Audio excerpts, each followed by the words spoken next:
بسم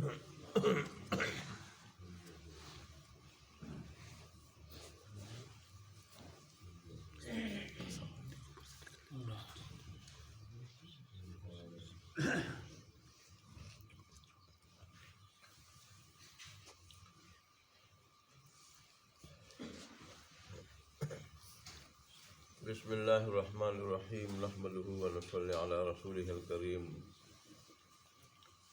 اما بعد۔ حضرت عثمان بن عفان رضی اللہ تعالیٰ عنہ کی شہادت کے حالات کیسا پیدا ہوئے، تو اس کا تذکرہ تو ہو چکا تھا، یہاں تک کہ حضرت عثمان بن عفان رضی اللہ تعالیٰ عنہ شہید ہو گئے اور ان کی خلافت کا خاتمہ ہو گیا۔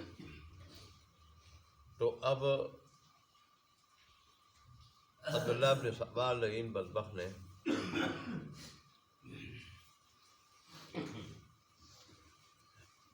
جب اس فساد اور فتنے کی بنیاد رکھی تھی مسلمانوں کو منتشر کرنے اور آپس میں لڑانے، اسلامی خلافت کی طاقت کو ختم کرنے، تو اس وقت لوگوں میں اس نے یہ اعلان کیا تھا کہ اور دعویٰ کیا تھا کہ ہمیں اہل بیت سے محبت ہے اور حضرت علی عنہ سے تعلق ہے اور حضرت علی عنہ کو خلیفہ بنانا ہے۔ اس نعرے کے گرد لوگوں کو جمع کیا تھا۔ تو پھر ظاہر ہے اب حضرت علی عنہ کو خلیفہ بنانے کے بغیر اس کے پاس کوئی چارہ کار نہیں تھا، تو اور دیگر لوگوں کی بھی چاہت تھی کہ اب حضرت علی عنہ خلیفہ بنے، اور حق بھی ان کا تھا کہ اب وہ خلیفہ بنے، لیکن حضرت علی عنہ اس کے لیے تیار نہیں ہو رہے تھے۔ حضرت علی عنہ اس کے لیے تیار نہیں ہو رہے تھے، اور ظاہر سارے مدینے پر ان کا قبضہ تھا اور دندناتے پھر رہے تھے یہ۔ انہوں نے حضرت علی عنہ کو مجبور کیا، اتنا اصرار کیا انہوں نے، اتنا اصرار کیا کہ آخر حضرت علی عنہ مجبور ہو گئے۔ تو پھر انہوں نے کہا میں اس وقت خلیفہ نہیں بنوں گا جب تک بدری صحابہ مجھے میرے ہاتھ پہ بیعت کے لیے تیار نہ ہو جائے۔ چنانچہ انہوں نے ہر ممکن کوشش کی اور بدری صحابہ کو جمع کیا اور انہوں نے حضرت علی عنہ کے ہاتھ پہ بیعت کر دی۔ تو پھر حضرت علی عنہ بھی راضی ہو گئے، تیار ہو گئے اور راضی ہو گئے کہ تمہارا بھی اصرار ہے۔ انہوں نے بھی بیعت کر لی اور عام لوگوں کی بھی چاہت ہے کہ میں خلیفہ بن جاؤں، اور واقعی حضرت عثمان بن عفان کے بعد ان کا پھر حق تھا خلیفہ بننے کا۔ تو حضرت علی عنہ خلیفہ بن گئے، ان کے ہاتھ پہ بیعت ہو چکی۔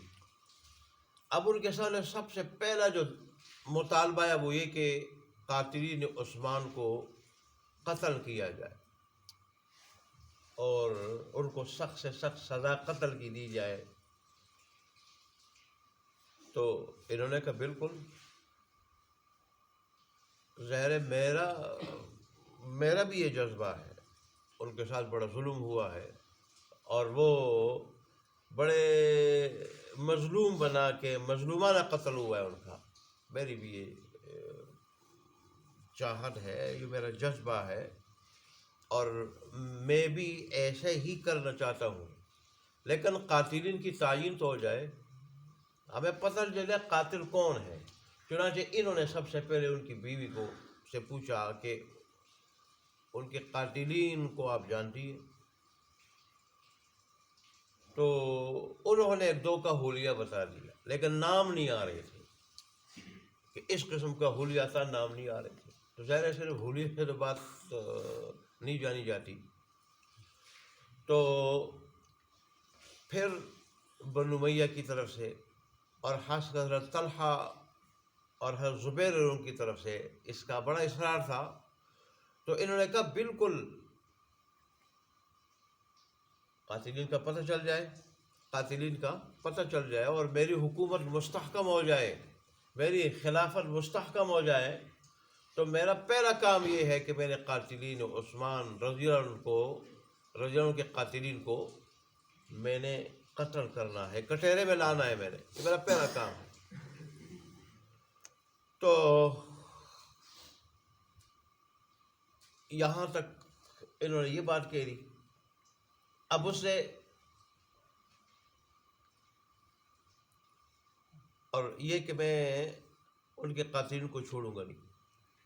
عبداللہ بن سبا نے جب دیکھا کہ اگر ان کی خلافت مستحکم ہوئی، ان کی حکومت مضبوط ہوئی، تو پھر ظاہر ہے یہ ہمیں نہیں چھوڑیں گے. اور پھر اس کا سرغنہ تو میں ہوں فسادیوں کا، بلوائیوں کا، تو پھر مجھے نہیں چھوڑیں گے یہ. چنانچہ اس نے پھر اپنا کام شروع کر دیا کہ مسلمان آپس میں قتل و قتال کا بازار گرم کر دیں، باہم دست و گریبان ہوں، ایک دوسرے کے ساتھ لڑیں اور ایک دوسرے کے بارے میں وہ شکوک و شبہات میں مبتلا ہوں. اور اس طرح یہ خلافت حضرت علی کی بھی مستحکم نہ ہو جائے. اس نے پھر اپنا کام شروع کر دیا اور اس کے شرپسند مکہ میں بھی پہنچ گئے. مکہ میں بھی وہاں حضرت عائشہ صدیقہ رضی اللہ عنہا حج کرنے گئی تھی اور حج کر کے واپس آ رہی تھی، راستے میں تھی کہ ان کو حضرت عثمان بن عفان کی شہادت کا پتہ چلا. ان کو بڑا افسوس ہوا اور وہ پھر واپس مکہ پہنچ گئی. جب ان شرپسند لوگوں کو پتہ چلا کہ یہ ان کی شہادت کی خبر پا کے اور اطلاع مل کے یہ واپس ہو چکی ہے، تو جہاں اور لوگوں کو پتہ چلا وہ ان کے ارد گرد جمع ہو گئے، تو یہ بھی بیچ میں آ گئے. تو یہ کہنے لگے حضرت عائشہ صدیقہ کے سامنے کہ حضرت عثمان بن عفان کو تو شہید کر دیا گیا، لیکن قاتلین کو قتل کرنے میں حضرت علی تعامل سے کام لے رہے ہیں. تو اس پہ حضرت عائشہ صدیقہ رضی اللہ عنہا وہ لوگوں کے ساتھ تقریر کرتے ہوئے نے کہا اچھا قاتلین عثمان رضی اللہ عنہ سے حضرت عثمان ان کے خون کا بدلہ میں لوں.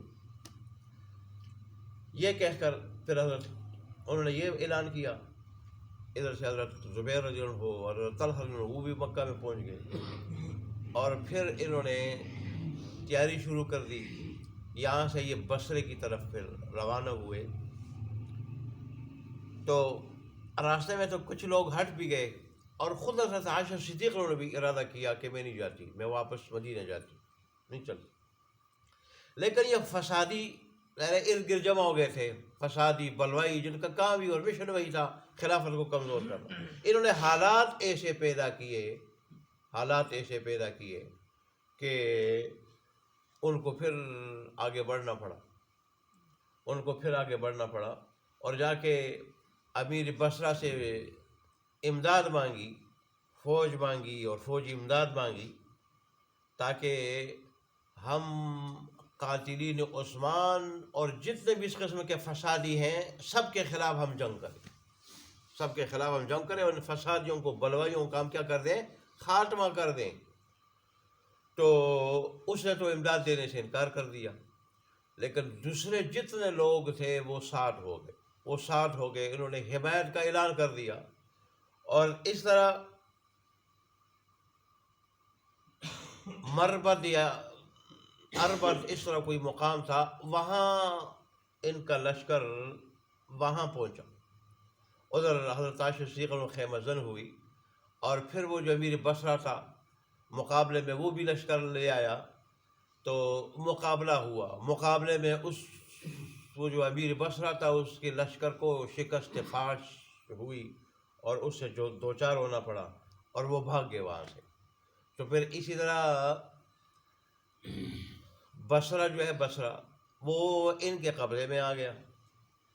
پھر حضرت علی رضی اللہ عنہ نے جب دیکھا کہ اس طرح کئی مسلمانوں کو تقسیم کرنے کا موقع ان شرارتیوں کو نہ مل جائے اور لوگ یہودی عیسائی دوسرے جو کافر ہیں جو مسلمانوں کو تقسیم کرنا چاہتے ہیں، وہ ان کو کوئی موقع مسلمانوں کو تقسیم کرنے کا اور فتنہ فساد عام کرنے کا نہ آ جائے. چنانچہ حضرت علی رضی اللہ تعالیٰ عنہ وہ بھی لشکر لے آئے. تو جب وہ لشکر لے آئے بیچ میں پھر لوگوں نے مصالحت کی کوشش کی، اور حضرت علی رضی بھی نہیں چاہتے تھے، اور حضرت عائشہ صدیقہ بھی نہیں چاہتے تھے کہ مسلمانوں کے درمیان یہ ہو۔ ان کا ارادہ بھی یہ تھا کہ یہ جو بلوائی فسادی لوگ ہیں ان کا خاتمہ ہو، اور قاتلین عثمان جو ہے نا وہ کٹہرے میں لائے جائیں۔ اور حضرت علی رضی کا بھی یہ خیال تھا کہ اب جب مجھے خلیفہ بنایا گیا ہے اور بہت سارے لوگوں نے اس پہ جو ہے میرے ہاتھ پہ بیعت کی ہے، تو اب یہ خلافت مستحکم ہو جائے، مسلمانوں کی طاقت کمزور نہ ہو جائے۔ تو ان کا ارادہ بھی یہ تھا کہ یہ جو شرارتی قسم کے لوگ ہیں ان کا خاتمہ ہو۔ نہ ان کا مقابلہ حضرت عائشہ صدیقہ سے تھا، نہ ان کا حضرت عائشہ صدیقہ کا مقابلہ ان سے تھا۔ فسادی لوگوں کو دونوں ختم کرنا چاہتے تھے۔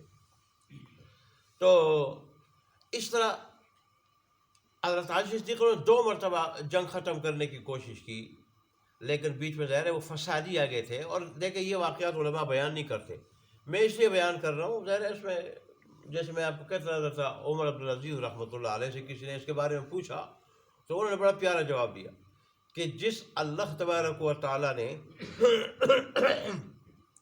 میرے ہاتھوں کو اس خون میں، مسلمانوں کے خون میں رنگین ہونے سے بچایا، میں اپنی زبان کو رنگین نہیں کرنا چاہتا، میں اپنی زبان کو اس میں ملوث نہیں کرنا چاہتا، لیکن بیان کرنے کا مقصد یہ ہے کہ غیر مسلم مسلمانوں کو کیسے لڑاتے ہیں۔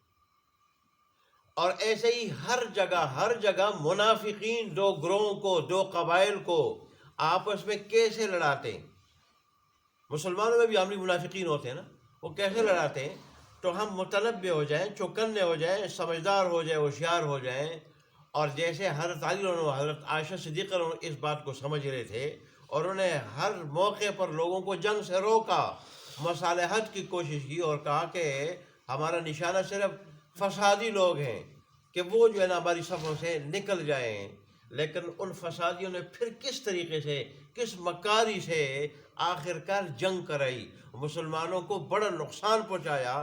تو یہ بیان کرنے کا، ان جنگوں کے بیان کرنے کا مقصد یہ ہے کہ مسلمانوں کو ہمیشہ، اور ظاہر ہے جہاں تک میری بات پہنچتی ہے وہاں تک مسلمان اس سے چوکنے ہو جائیں، ہوشیار ہو جائیں کہ غیر مسلم ہمیں کیسے لڑاتے ہیں، یا مسلمانوں میں جو عملی منافق ہیں وہ مسلمانوں کو آپس میں کیسے لڑاتے ہیں۔ شرارتی تو ہر کسی میں ہوتے ہیں، ہر گروہ میں ہوتے ہیں، وہ 2 خاندانوں کو، 2 قبائل کو وہ کیسے لڑاتے ہیں۔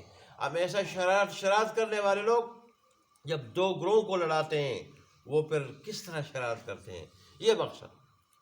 تو چنانچہ انہوں نے لوگوں کو روکنے کی کوشش کی، لیکن لوگ باز نہ آئے، یہاں تک کہ جب وہ باز نہ آئے تو خود ان کو اونٹ پہ سوار ہو کے، اور اونٹ کے جو ہے نا ہودج میں بیٹھ کے میدان جنگ میں ان کو آنا پڑا۔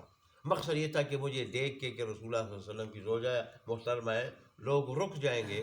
لیکن جب ان لوگوں نے میدان جنگ میں ان کو دیکھ لیا تو وہ رکنے کے بجائے وہ اور اشتعال میں آ گئے کہ اب دیکھیں یہ بھی جو ہے وہ میدان میں آ گئی۔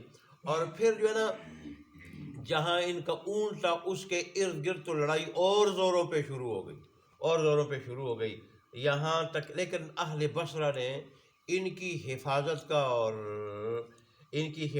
کا اور ارد گرد پہرا دینے کا بھرپور جو ہے وہ حق ادا کیا، یہاں تک کہ چاروں طرف سے تیر برس رہے تھے ان کے جو ہے نا وہ کجاوے پہ اور ہودج پہ، اور اہل بصرہ چاروں طرف سے اپنے سینوں پہ وہ تیر لے رہے تھے، یہاں تک کہ اونٹ کے چاروں طرف لاشوں کے ڈھیر لگ